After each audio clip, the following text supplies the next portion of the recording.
ஓம் முருகா. என் அன்பு பிள்ளையே, யாருக்கு நல்லது நடக்கப் போகின்றதோ அவர்களுக்கு மட்டுமே இந்த பதிவு உன்னுடைய கண்களில் படும். வாழ்க்கை எப்போதும் மலர்களால் மட்டுமே ஆன பாதை அல்ல.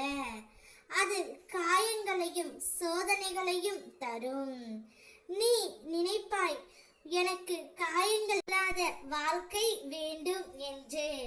ஆனால் உனக்கு முன்னே வாழ்ந்தவர்கள், முன்னே சென்றவர்கள் அனைவரும் காயங்களின் தடங்களை தாங்கியவாறு வாழ்ந்து மறைந்து உள்ளனர். அதுபோல உனக்கும் சோதனைகள் வரும். சில தோல்விகள் உன் தவறுகளால் நிகழலாம். சில இழப்புகள் உன் உள் வினையால் நிகழலாம்.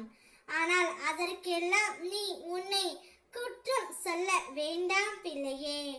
மாறாக ஒரு நிமிடம் சிந்தித்து அதிலிருந்து பாடம் கற்று முன்னேற வேண்டும்.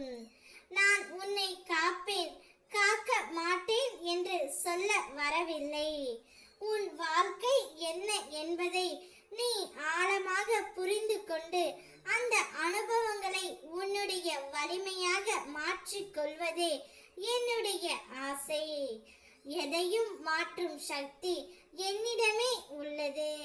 உன் வாழ்க்கையின் தலை எழுத்தை நான் இனி நன்மையின் வழியில் மறுபடியும் எழுதி வைத்து உள்ளேன் பிள்ளையே.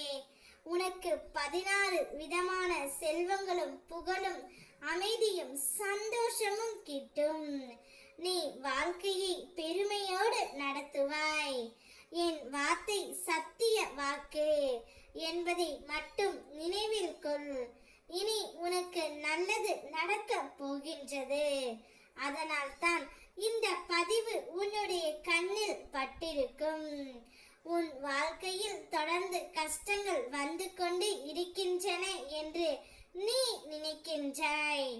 ஆனால் பிள்ளையே, என் ஆலயத்தை விட்டு விலகாமல் என் வேலையும் என் திரு காலையும் பற்றி கொண்டால் மட்டுமே அந்த துன்பங்களில் இருந்து நீ தப்பிக்க முடியும். உனக்கு தீங்கு செய்ய நினைக்கும் சக்திகள் இருந்தாலும் உன்னிடம் தெய்வ பலம் இருந்தால் அவர்கள் விலகாமல் இருக்க முடியாது.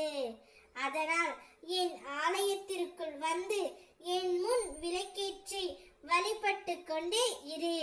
உன் பாதம் என் சன்னதிக்குள் வந்த உடனேயே உனக்கு தீமை நினைக்கும் சக்திகள் தாமாகவே விலகி சென்று விடும்.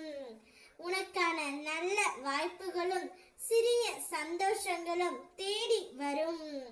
உன்னுடைய மனம் எதை நோக்கி செல்கின்றதோ அதில் என் கரம் உனக்கு துணையாக இருக்கும்.